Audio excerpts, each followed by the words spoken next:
Lights, camera, action, yeah, it's a movie. Get your popcorn, it's about to be.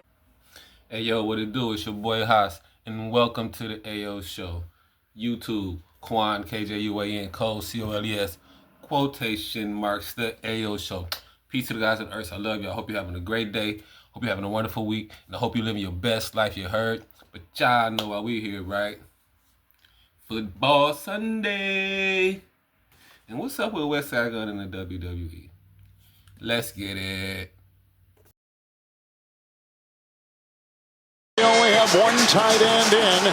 3rd and goal, McCaffrey. Touchdown! Got in there. All set up on a 66-yard punt return by Sky Moore. A 1-yard touchdown run for Christian McCaffrey. Kins the back. Sanders to the air. Gets a block. Hit as he throws. Caught wide open. Fannin 5. Touchdown! Cleveland!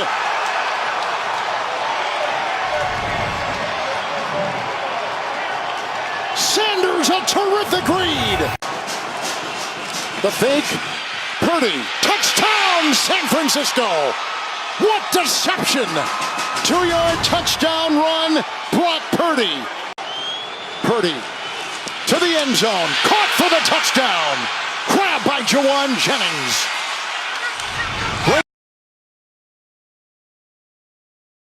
So my 49ers went out there and did what they were supposed to do. They beat the Browns 26-8. Numbers out the way. Shador, 16 out of 25, 149 and a touchdown. Judkins ran the ball 23 times for 91 yards. Fanning Jr., 3 catches for 43 yards. Judy, 3 catches for 26 yards. For the 49ers, Brock Purdy, 16 out of 29, 168. McCaffrey, 20 carries, 53 yards and a touchdown. 4 catches, 21 yards. Kittle, 4 catches, 67 yards. Jennings, 4 catches, 39 yards and a touchdown. As for the game, look, like I said, the 49ers came in and did what they were supposed to do. Now, normally, I wouldn't even watch this game because I figured the 49ers is going to beat the Browns anyway, which is what they did. But I watched the game because I wanted to see Shador.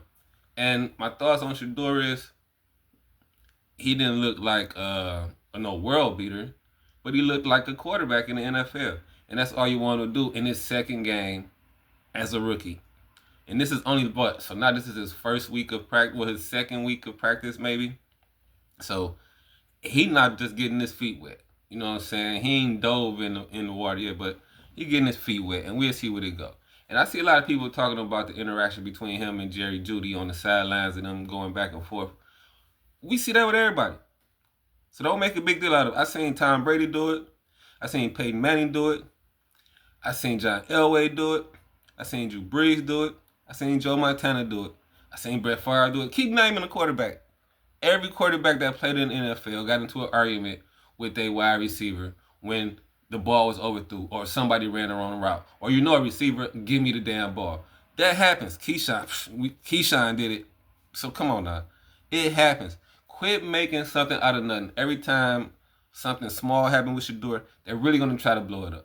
I really see that they don't want this guy to succeed. But like he said, y'all not going to stop me.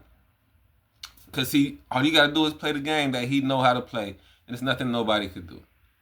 49ers, like I said, they're supposed to win. Now, I'm still not happy with Brock Purdy, 16 out of 29 for 168. Don't get me wrong, Cleveland got a great defense. A great defense. And we got hurt players and all this and all that. But Brock, man. Bro, we trying to win the Super Bowl, bro. We won last night. As the 49ers beat the Browns. 26-8. Next. 3rd and goal. There they go into the end zone with Warren and a Pittsburgh touchdown. He's talking about 9 carries, 33 yards. Rodgers surrounded by Bosa, and the ball comes out, and Binford has it, and the Bills have a scoop and scored to start the second half. And Rodgers is hurt. Allen's going to throw for it. No. Now he does. Back in the end zone. He's got Keon Coleman for the touchdown. Look inside. Allen being pushed, and he's driven across for the touchdown. And for the 49th time in his career, he has a game in which he's thrown for a score and run for a score. So the Bills came in, smacked the Steelers around, and beat them 27-6. Numbers out the way. Aaron Rodgers was 10 out of 21 for 117. Warren, 10 carries, 35 yards and a touchdown. Washington, 2 catches, 42 yards. Metcalf, 3 catches, 32 yards. As for the Bills, Josh Allen was 15 out of 23 for 123. A touchdown and a pick. He ran the ball 8 times for 38 yards. He had a touchdown. James Cook, 32 carries, 144. Davis. Oh, he also had 3 catches for 33 yards. Davis ran the ball, had 9 carries for 62 yards, and Knox led him receiving with 3 catches for 28. As for the game, look, Buffalo came through and just ran through the Steelers like wet tissue. It wasn't, they was getting passed around like, you know, I ain't even gotta say it. They just was, whether it was Cooks, whether it was Davis, whether it was Josh Allen, they were just gashing them. And the Steelers can do that. And the game was probably over before it started. The injury to Aaron Rodgers, I think, is more significant than they let on to be at the beginning. I think he was hurt. You know, it is his non-throwing arm, but still, like, he was getting popped. And the constant hit on that arm and falling on that arm showed during the game. I think I seen Shannon Sharp talking about Aaron Rodgers ain't coming back. They letting that boy getting smacked all over the place. He ain't about to come back and deal with this. And I don't know. Man, it ain't as bad as it was with the Jets, but man, he getting roughed up. You know what I'm saying? He out there with a cast on. He tried. I give him his credit. He tried. But the Steelers, like the DCAT, getting rid of Pickens and bringing Metcalf over, it ain't work out the way they thought. And Pickens over there going crazy. DK not going crazy. He not. And the Steelers, they was it in first place. They now in second. And not only are they in second, they got Joe Burrow and the Bengals looking like they about to go on a run. So we'll see what happened in the AFC North. We'll see. But what happened last night was the Bills popping the Steelers 27-6. And then I think it's the Bills and the Bengals next. Should be a good game. Next. Hey, yo.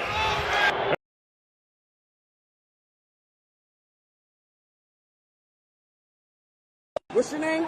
Mark Brenner. Mark Brenner kicked me out of Monday Night Raw, my $5,000 seat. For no reason. All these people in here. I didn't even know. What's your name? Mark Brenner. Mark Brenner kicked me out of Monday Night Raw, my $5,000 seat. For no reason. All these people in here. I didn't even know. What's your name? Mark Brenner. Mark Brenner kicked me out of Monday Night Raw, my $5,000 seat. For no reason. All these people in here.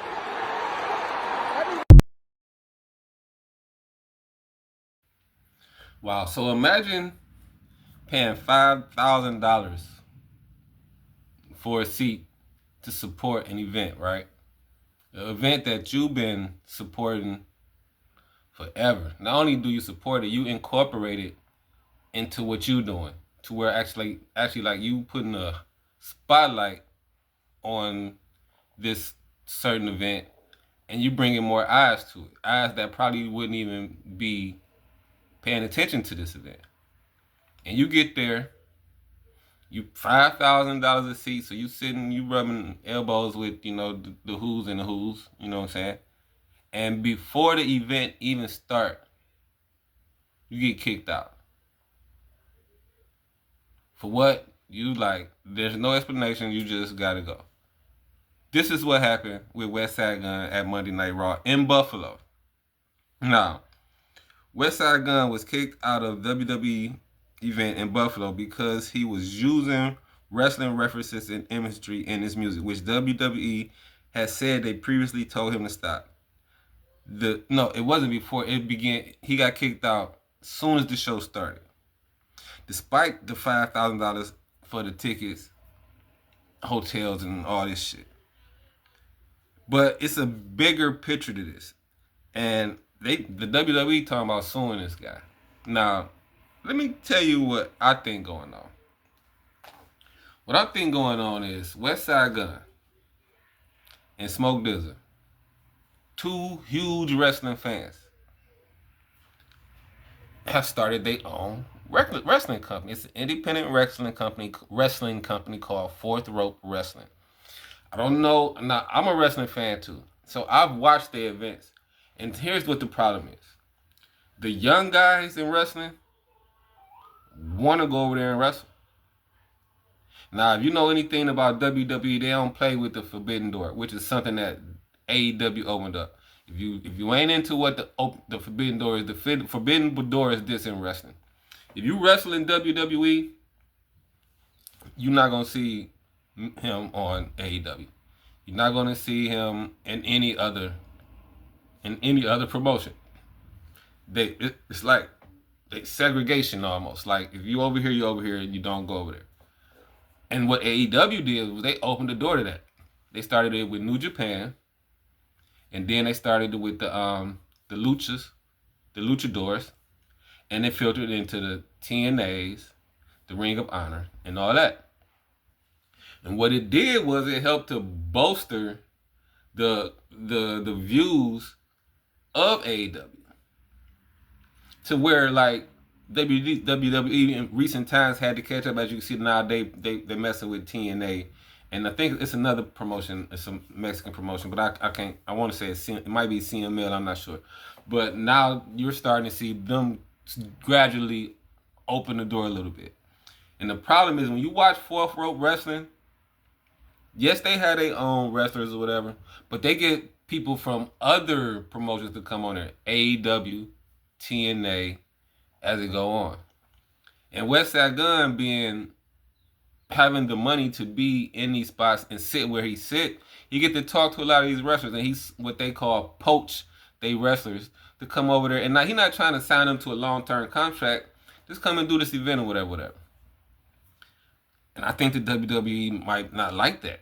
You know what I'm saying? Because the idea of him using imagery, he been doing that since the first song I heard from them. Now, I ain't gonna say the first song, but one of the first songs I heard from them was called Hall and Nash, and they had Hall and Nash as the imagery. So they've done used Ric Flair, they done used Chris Benoit, they done used, name a wrestler, they done used them. So this ain't nothing new. So I think the problem really is they got their own thing going on, and WWE trying to squash it before it starts. That's exactly what I think is happening. That's my opinion. You know? But they did. And I know I'm kind of, because it didn't just happen. This happened a couple of weeks ago. I know I'm kind of late. But it happened. Got that boy up out of there. Wow, WWE. You scared? Next. Hey, yo. And that was the AO Show. I'm Hosh YouTube, Kwan, KJUAN, Cole, COLES, quotation marks, the AO Show. Peace, guys, and earth. Love y'all. Hope you're having a great day. Hope you have a wonderful week, and I hope you're living your best life. You heard. You know the drilling. Tell somebody at work. Tell somebody at the store. Tell somebody at church. Tell somebody in the crib. Hit them on social media. Tell them to go holler at the AO Show, because it's popping. But you know the drilling. Fuck what they say, man. Watch the fuck you do, all right? I'm Hosh. This is the AO Show, and I'm out. Peace.